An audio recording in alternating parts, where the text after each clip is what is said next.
Well, today we have come to, I would say, up to a place where every Maharashtrian businessman should be proud of, and we are none other than Marine Frontiers Private Limited, and we have a very young gentleman who's handling this whole show here. He's Mr. N. Patil, and we won't have a chat on it is because ancestrally this is a media company also, and principally their whole banner is PNP Group. Right from whole of Raigad belt to Konkan belt to Mumbai, they are very famous and they have been doing very good services to the nation. Let us have a chat with the gentleman here, sir. Good evening, sir. Mr. Patil, actually, since I just introduced about you as such, PNP Group, which was founded by your grandfather, actually, when did you get into the venture of Boatyard as such, sir? Boatyard in 1994 when we started this ferry service. Okay. We were facing problems for getting the boats repaired and serviced in India. Okay. So we went to the guy who had manufactured this boat in Australia. Okay. And we made a joint venture with him to bring his company into India. Our main objective was to repair and maintenance. Okay. But when he came here, he found out the market in India as such for manufacturing was very good.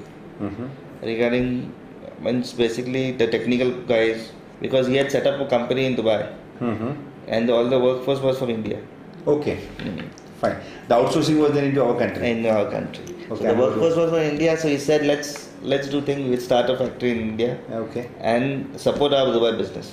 Fine. Great. So that was the idea. That's but actually आपल्याकडे नाहीतरी बोट services जुने काळातले आपले जे launches चालायचे तुम्ही एक advance level जाऊन त्याला बोटयार्ड लोकांना पुरवताय तर त्याच्यामध्ये तुम्ही टेक्निकली या क्षेत्रात because what we do academically you are basically a finance gentleman academically I am finance gentleman but याच्यात बोटिंगमध्ये आता बोटिंग 94 पासून जेव्हा चालू केलं त्यापासून आवड तर होतीच. अच्छा. बोटिंगची आवड असल्यामुळे जे आतमध्ये जाऊन आम्ही ते केलं की काय प्रोसेस असतो बनवायला. अच्छा. आणि प्रोसेस एकदा समजल्यावरती आणि जो मेन टेक्निकल डायरेक्टर्स आमच्याकडे टेक्निकल माणूस ज्यांनी बनवलेली तोच आमच्याकडे पार्टनरशिपला आला. अच्छा. त्याच्यामुळे आम्ही ती बोट इथे आणून चालू करू शकतो. आणि फर्स्ट मेनली आम्ही हे बिझनेस फक्त एक्सपोर्ट ओरिएंटेड होता. आम्ही इथे बोट्स बनवायचो आणि बाहेर परदेशात म्हणजे टोटल 100% EOU एक्सपोर्ट ओरिएंटेड म्हणतो त्याला आपण. तो EOU असताना खूप प्रॉब्लेम्स फेस करायला लागले आम्हाला. EOUच्या प्रोसिजर्स डिफिकल्टी होत्या. मग आम्ही कन्वर्ट करून ही नवीन कंपनी केली मरीन फ्रंटियर्स लिमिटेड. तसं करून तुम्ही आणि मग मरीन फ्रंटियर्स चालू करून मग आम्ही आता इंडियातलं मार्केट डेव्हलप झालं. आता इंडियात आम्ही बोटी तयार केल्या आहेत. डिफेन्ससाठी केल्या आहेत, पोलिसांसाठी केल्या आहेत.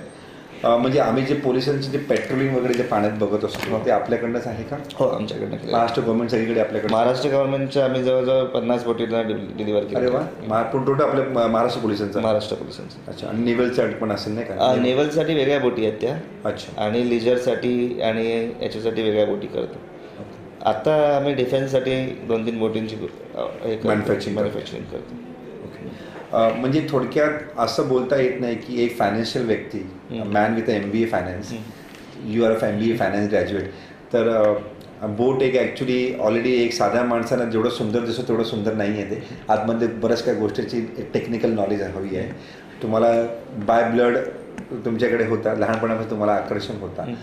पण आता ह्याचं फ्युचर काय आहे? म्हणजे आपली बोट इंडस्ट्री आपल्याकडे वॉटर ट्रान्सपोर्टचा ॲक्च्युली अजूनपर्यंत चांगला उपयोग केला गेला नाही. परवाच पेपरला आलं होतं की एक नवीन सर्व्हिस ते कॅटॅमरन सर्व्हिस चालू करतायत. तुम्हाला कल्पना असेल? आता जसं आता नवीन गव्हर्नमेंट आल्यापासून त्यांनी सांगितलं की वॉटरवेजमध्ये आम्ही जास्त इन्व्हॉल्वमेंट करतो वॉटर ट्रान्सपोर्टमध्ये. गडकरी साहेबांनी आत्ताच 2-3 दिवसापूर्वी डिक्लेरेशन केलं आहे की आम्ही इनलँड वॉटरवेजवरती जास्त फोकस करू. ओके. तर आम्ही ही कंपनी असं ॲल्युमिनियम बेस्ड कंपनी आहोत. तर आम्ही ॲल्युमिनियमसाठी स्पेशलाइज प्रोडक्ट करतो. ओके. तेव्हा steel factories in India which doing steel boats and fibre glass boats. आमची अजून एक कंपनी ती फायबर ग्लास बोट्स बनवते. पण ही कंपनी फक्त डेडिकेटली ॲल्युमिनियम बोट्स बनवते. 100% ॲल्युमिनियम. पण आणि याच्यामध्ये फरक किती असतो ॲल्युमिनियम आणि स्टीलमध्ये? म्हणजे डॅमेजेस का की समुद्र असल्यामुळे अनेक डॅमेजेस? ॲल्युमिनियमची लाईफ जास्त असते. रस्टिंग सेल्फ लाईफ जास्त. रस्टिंग कमी होतं. ओके. लाईट वेट असतं. ओके. त्याच्यामुळे ते पाण्यात कधी रफ वेदर आलं तरी ते सोपं जात असतं. आता एक ॲल्युमिनियम बोटची लाईफ 50 वर्ष असते, स्टील बोट लवकर गंजते, you have to change the plates. आणि फायबर ऑलवेज ब्रेक्स. फायबरवरती तेवढं आपण रिलायबल राहू शकत नाही, कारण की त्याच्यामध्ये तेवढे हेवी वेट टाकता येईल. वॉटर सोक करतं, वॉटर सोक करतो आणि डॅमेजेस पण होतात. डॅमेज झाल्यावरती डॅमेज रिपेअर करताना इथे कसं आहे, तुम्ही डॅमेज रिपेअर करता येत नाही. डॅमेज झाला की तुम्हाला डेंट आहे, पुन्हा डेंट आहे, कारचा डेंट सारखा डेंट आहे, तुम्ही डेंट काढू शकता. करेक्ट. फायबर ग्लासला तुम्हाला परत तो कट मोठा करून त्याला चिटकवायला लागतो. अच्छा सर, तुम्ही एक यशस्वी बिझनेसमॅन आहात आणि you are into multitasking business also.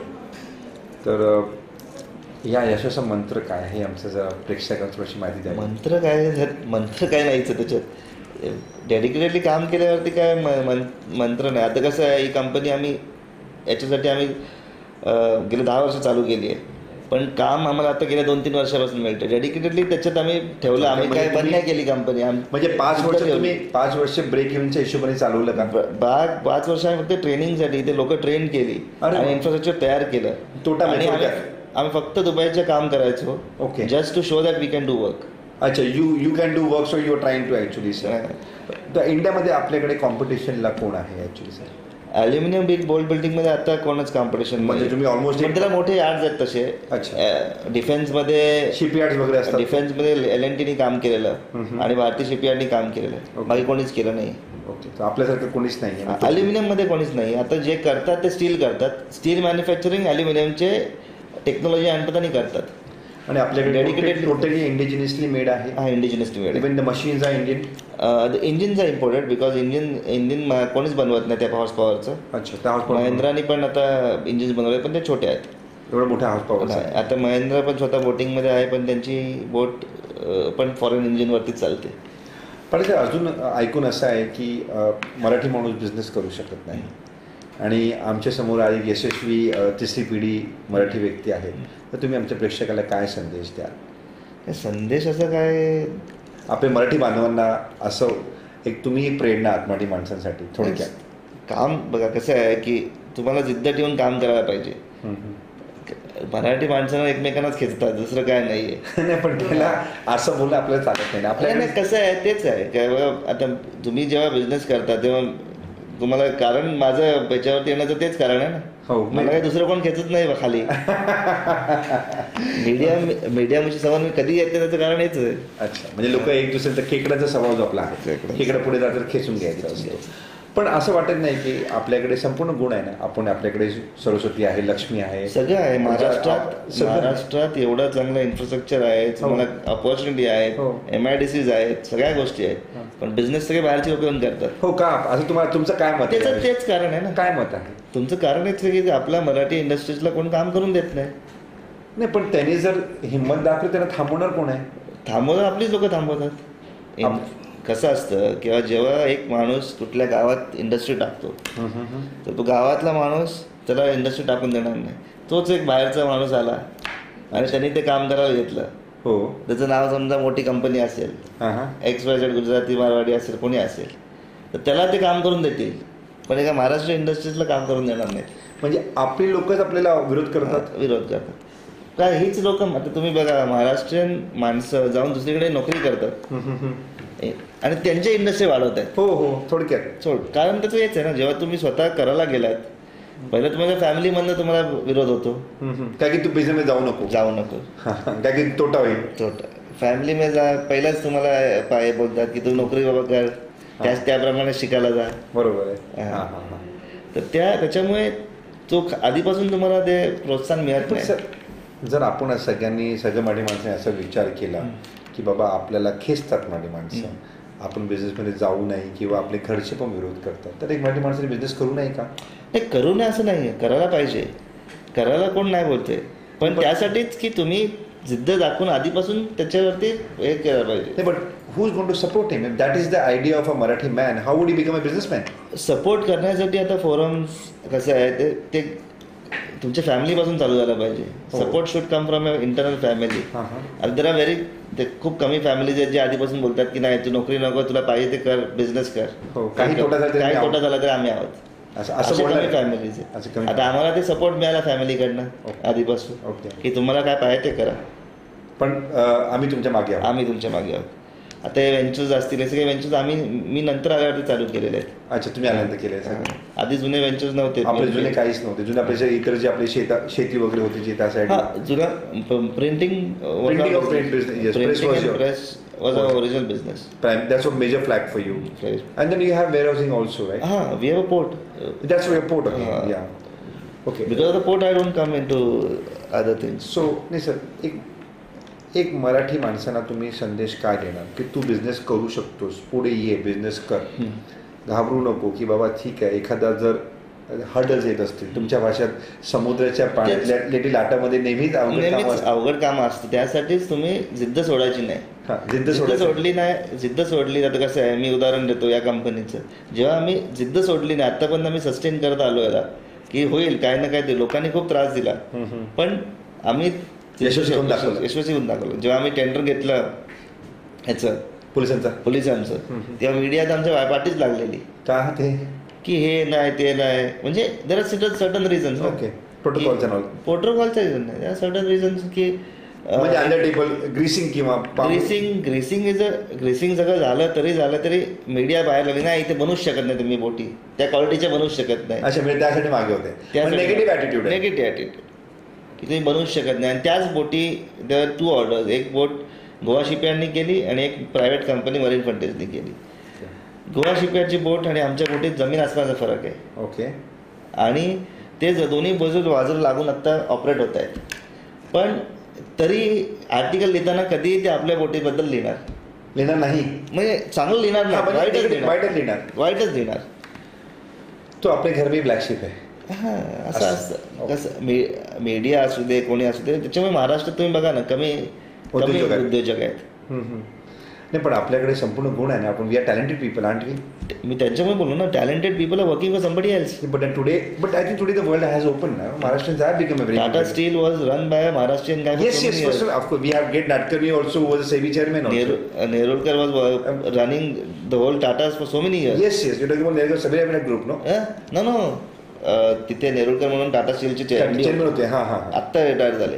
ते पण महाराष्ट्रीयन होते की नाही? महाराष्ट्र ते मी सांग मोठे इंडस्ट्रीज ते चालवतात, त्यात काय प्रॉब्लेम नाही, फक्त ॲटिट्यूड चेंज व्हायला पाहिजे माणसं. सर, तुम्ही एक ॲन्सेस्ट्रली एक फॅमिली बॅकग्राऊंड तुमचं आहे, तर लोक असं म्हणतात या व्यक्तीला तर बाबा चांगलं बॅनर भेटलं आहे पाठी, तर तुम्ही मल्टीटास्किंग बिझनेसमध्ये असता.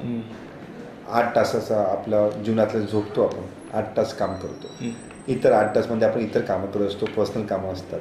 तुम्ही त्या 8 तासाचा वेळ आपल्या बिझनेसला कसं देत असता? कारण की तुमच्याकडे बरेच बिझनेस आहेत, प्रिंटिंग आहे, पुन्हा तुम्ही सोशल वर्कला सुद्धा आहात, पुन्हा तुम्ही या एवढं मोठ्या बिझनेस व्हेंचर आहे, तुमच्या फॅक्टरीमध्ये साधारण 500 माणसं काम करतात. तर how do you actually allocate the job accordingly? How do you do multitasking as such? Multitasking आता when it's all management which I learn is तुम्ही प्रॉपरली तुमचं मॅनेजरियल स्टाफ व्यवस्थित अपॉइंट केला, त्यांना रायकी दिली की ते त्यांच्यावरती आता because of communication in modern world you can just connect with everyone. Yes, connect is very easy now. Yes, so I don't have to go everywhere and start monitoring. I'm monitoring with my phone itself. Okay, so you can easily monitor from your phone also, because then I can grow, because I'm always searching for new businesses. Where do we see Marine Frontiers in another 5 years from now, sir? Marine Frontiers, as I told you now, because of inland waterways coming up, there is a lot of future for this, because the ferry manufacturing will be a big industry as such in India. Okay. And being competitive, like now I'm manufacturing boats for Kazakhstan, Nigeria. Oh yeah. All these countries, because of the price factor. We are a little bit cheaper. The quality is there, everything is there. Okay. Now when the India market booms, like this, all these routes starts operating. Becomes operational. Then being here and make in India is there. Yeah. So priorities will be very, very soon we'll find a lot of boats in the world with Made in India brand, is it? Made in India brand, at least I have exported 20-25 boats. Okay, so we find everywhere. Actually, it's a mere coincidence. Actually, we have so much of water into our country, and we are always almost on the sea front. So it was nice talking to you, sir. Thank you so much for giving us a valuable time. Jai Hind, Jai Maharashtra, sir. Thank you so much, sir.